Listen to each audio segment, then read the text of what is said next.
All right. This is Aaron Hesse. We're going to cover this Board of Corrections Navy Records decision.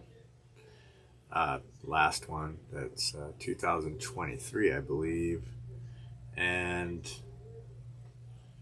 it's been going on for years, right? So I'll try to simplify things, but, it's actually been going on for 6 years, I believe. I mean, I've been represented recently, and and yeah, man, of course it triggers people. It triggers me. I mean, setting case precedents, um, for the rest of the military and also for the Navy and just humanity in general, right? Joining the military at 18, you may not know until 30 years later when reports come out that you were in an experiment. Literally, there's congressional records about it.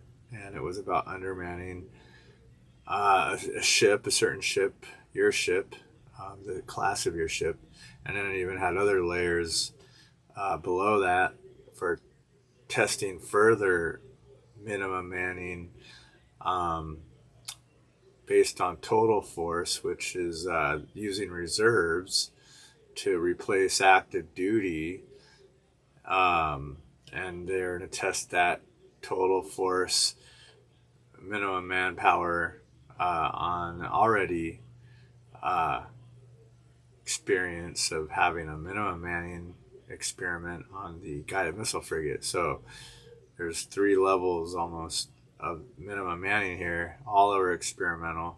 All those experiments and tests within experiments were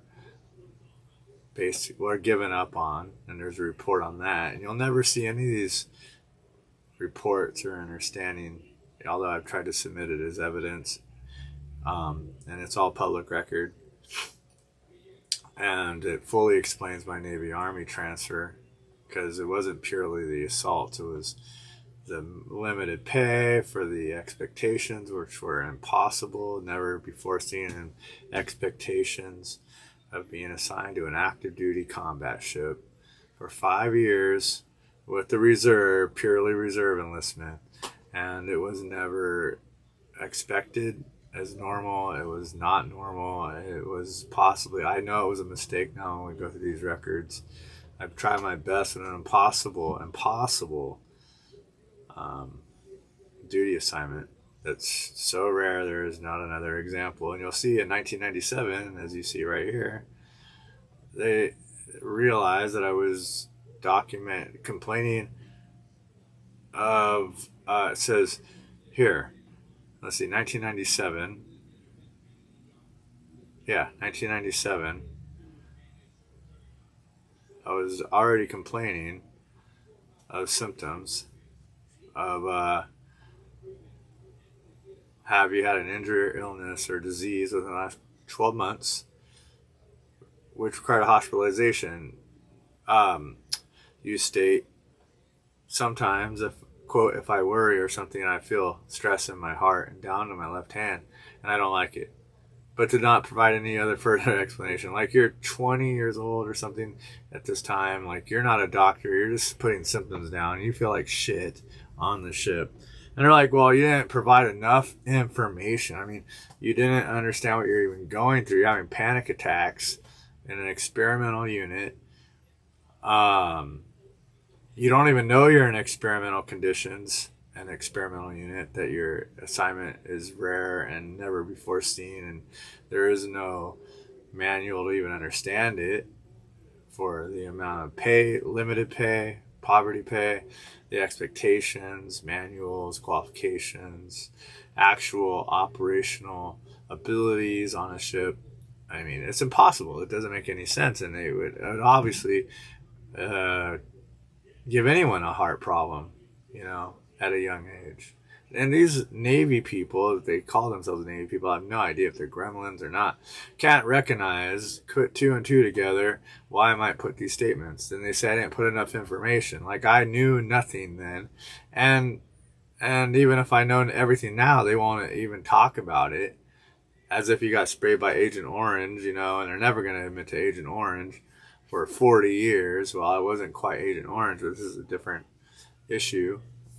And you can see how those similarities would match up. As long as they don't admit to it and they don't discuss the full details of what they know happened and is in congressional records and public record, they won't have to explain it in their denials as if it wasn't even there. But it will never, so you can never understand why you were complaining of stress, and now they'll blame you for not being a doctor or saying it in the proper way. It doesn't make any sense, right? Like, no one took this up, they didn't follow up on it. Then 1 year later, go over here.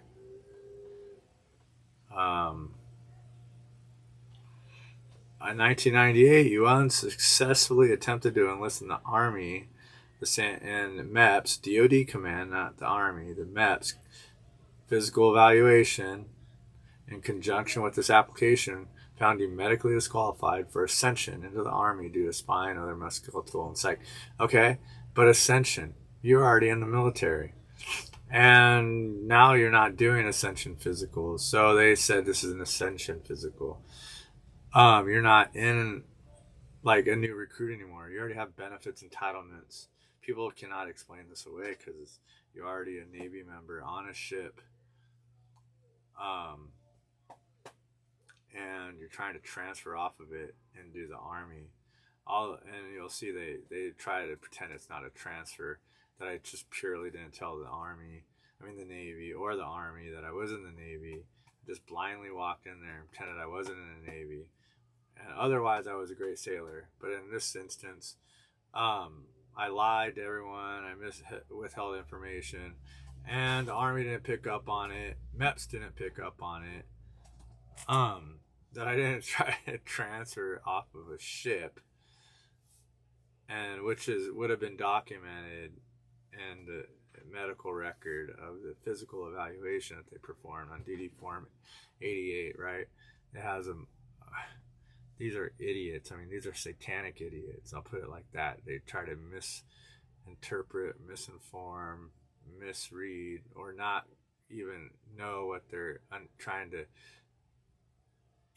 here examine. And it's not as if they're, I mean, you have to pretend it's either that uneducated about the system and they're explaining it in a way that will leave you confused or interpret it that Aaron is a liar. Aaron didn't tell anyone. Aaron also doesn't explain his medical symptoms properly, so the doctors didn't take him serious. So it's all Aaron's fault. He has no benefits or entitlements for military service that would have helped him, that we could have activated. So we just you'll see here, look, it gets crazy, right? And no wonder people go crazy, because this is literally a real story, and you can see where I'm a great sailor.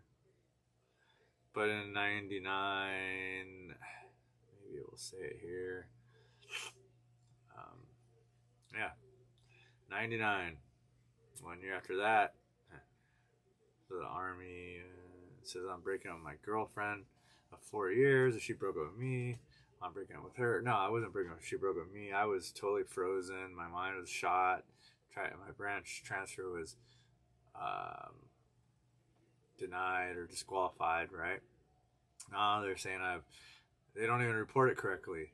Major depression and bipolar, and that you're taking lithium, right? And this is these on active duty training. And this was not enough to activate any benefits or any health care. I mean, so 97, 98, 99, that's 3 years. Nothing triggered anything. They say the Army, you'll see it was the Army's fault. They'll blame me. They'll blame the Army. These are doctors in the Navy and leadership that, this is what the Board of Corrections is supposed to fix. Errors and injustice. They'll even call it an error and injustice, but they'll blame the error on the Army. Look, 2000. Another mention of this. So I'm fighting through a program that was a dud. It was leaving me listless. There's no leadership for it. I was fighting through an 8-year program that they already just gave up on, which was the Sea Air Mariner program. They assigned me to a ship that, with the enlistment, they never have ever um, have attempted to have that connection. It's like you can never make a part-time Navy SEAL go through training part-time. You can never put and expect him not to get injured somehow, some way, overwhelmed. Uh, in that impossible equation. You can never do that to an 18-year-old kid, assigning him to a goddamn active duty combat ship like they did to me. There's no precedence for that.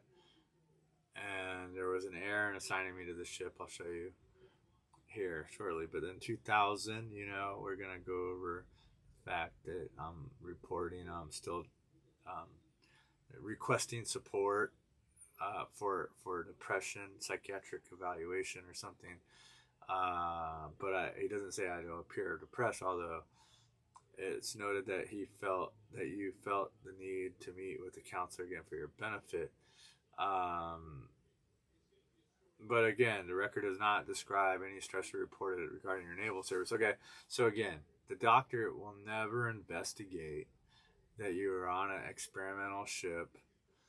They have no responsibility to even examine your actual military assignment that could even possibly be connected to your condition. Like, they just, there's no, unless I bring it up, and I bring it up in the proper way at an early age. I need to know what to say. I've already connected the dots. I need to do work injury casualty evaluation on myself when they don't even educate you what the hell that is and how to do it. Doctors obviously do not have any premonition to examine your actual duty assignment. I mean, it makes no sense because, what if they were made to do freaky things as doctors and then, and then at a young age without enough training and then freak out and then, their supervisors never would ever admit to or understand or connect the dots that their freaked out training experiment was causing the doctor this stress condition, symptoms. Well, how would they feel, right? Of course they can't relate because they never went through it. They just want to throw me under the bus and pretend this is all normal. And then when I go out of the Navy and as an RE1, you can see RE1, I can re-enlist supposedly, but only 3 months after discharge. Actually, it's 1 month. I'm already a psychiatric patient at a civilian hospital, where it says that I missed my appointment in June 2002, but I just discharged in May 2002. This is insane. They discharged me with the illness that was caused by the ship, and they think this is completely normal. And they said I could re-enlist. There's no effing way, right? No, and then it got worse from there. I had one more, I tried my best. I was 26, 27 at the time. I tried to work for 1 more year. I said, fuck this, I'm out of here. I moved to Mexico, and I was never going to come back. I did come back. And 1 year later, I was in a psychiatric hospital again. Here you see I'm cutting myself in 2004. Now I have really blown out. From 2002, August to 2004, January. Now I'm paranoid, or I don't know, homicide. I don't know what the hell it is. There's a lot of notes. I'm just in a psychiatric hospital for 5150. And now they're saying, oh, now your mental health went to shit. It wasn't the Navy. It was long after. And you're cutting yourself. So there's no, it's not, we didn't do anything wrong by never treating you or never, now, of course, the devil, like I said right here, you describe hallucination of the devil and thought the people were out to get you. Had poor housing, poor support, low income. And of course, that happens when you have no connection, no support from the Navy, no connection, no support from the VA. They blame you for not understanding your own illness connected to the ship that they never investigated, that they never even bothered to look into while you're in the Navy. So now that's your fault. You think an enemy, it says when you swear an oath to defend the Constitution when you join the military, you would do an oath of enlistment. It says, I swear an oath to defend the Constitution against enemies, foreign and domestic. You gotta really think, what's an enemy, foreign and domestic? Well, if I made you do a job honorably, force you in experimental conditions, and then denied or never reviewed or never acknowledged or never connected the dots as a doctor, would that be an enemy, or foreign or domestic? I mean, who the hell would say that's the opposite of an enemy, or just negligence or whatever? But closer to an enemy, right? Because that's what an enemy would do if they did it purposely. I mean, I'm using general terms. And I know they're going to have some legal, there's a way through there's intelligence is lacking these days, right? Just going through this thing here. It says in 2005,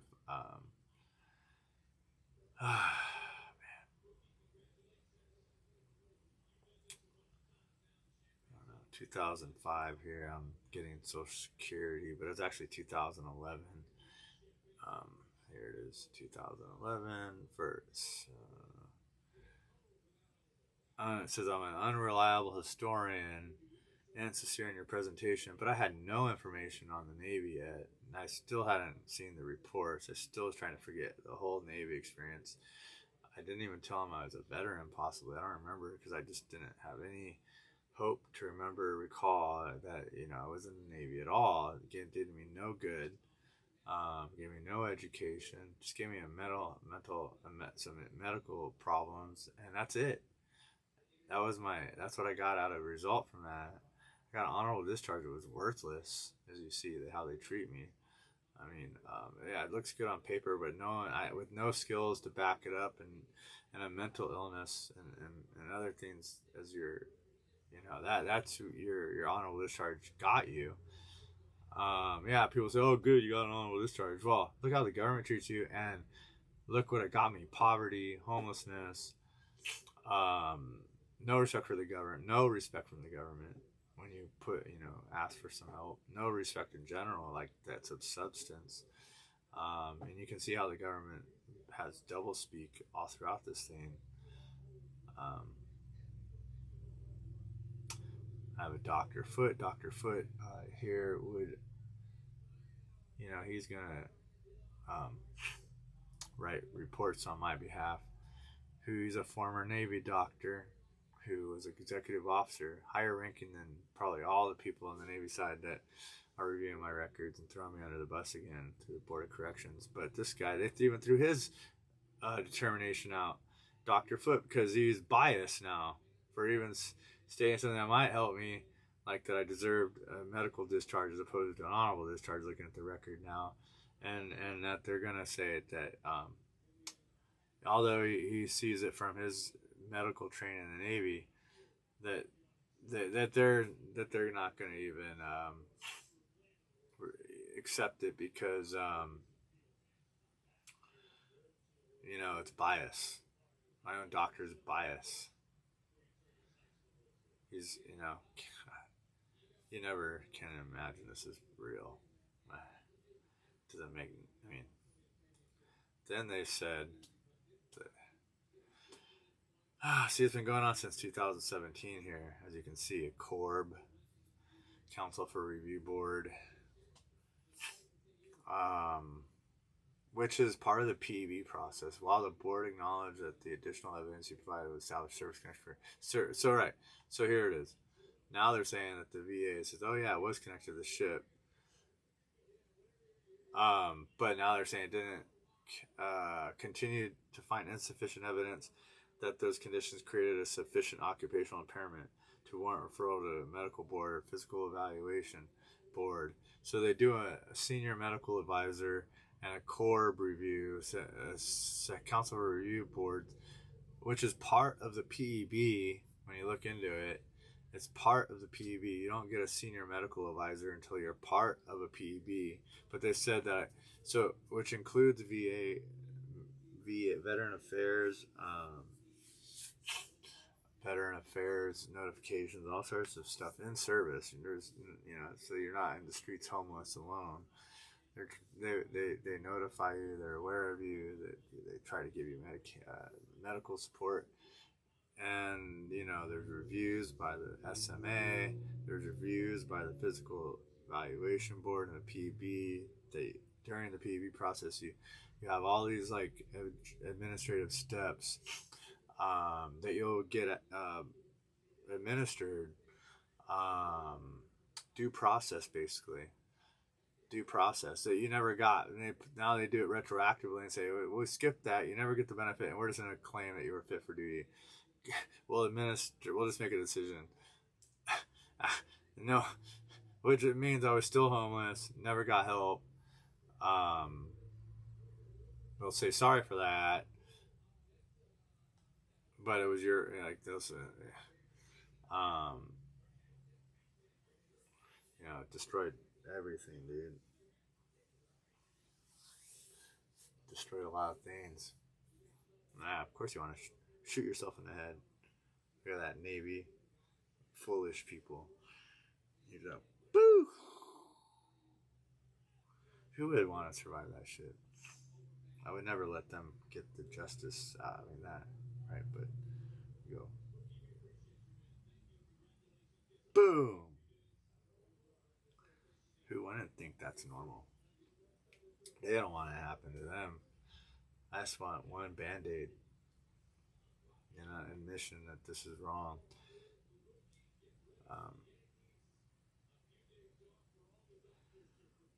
That I didn't report abuse on the ship. That I was having all the symptoms. They say that I did. It did get reported, dummy. There's so many instances, but at least one with a cater, I believe. Not a cater, yeah. Try to submit evidence that there is evidence of this dude try to have sex with me on the ship. Other things like that. There was complaints. There was awareness of these situations. I was freaking out from the stress of just being on the ship. And of course, they just don't want to acknowledge any reality. And of course, we're doing great. This government, if you call it humanity, whatever. I could go on and on and on about all of it. Just doesn't make any sense, man. And I wonder, I'm delusional about it. They say, "Oh yeah, sure." I mean, I'm gonna have to cut this off today eventually. But I could go on and on about this crap, man. And it gets crazy because now they're down here somewhere where they blame the effing army.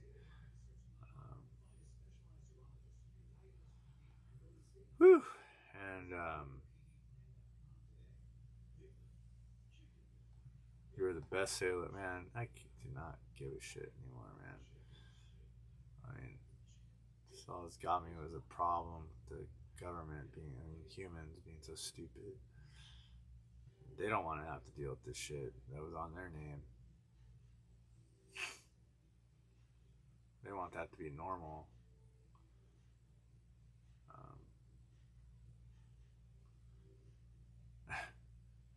They say that that was God, Jesus. So here it is, blaming the army, right? There it is, blaming the army.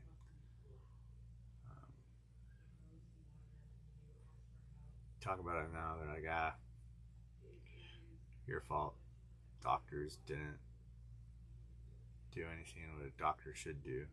Look at what you do. I mean, when I go and do a doctor and they knew you were in a construction job, they never investigated if you got hurt by the construction job.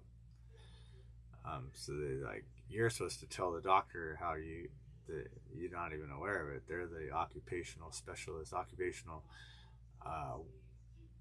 doctors that should understand occupational injuries, right? But they don't even look into it. They don't even note that you're in the Navy, like that you're possibly. They don't even talk about this. It's insane, right? And no one's gonna stop that madness. Even call it. Understand it. But anyways, this is it, man. All right, peace.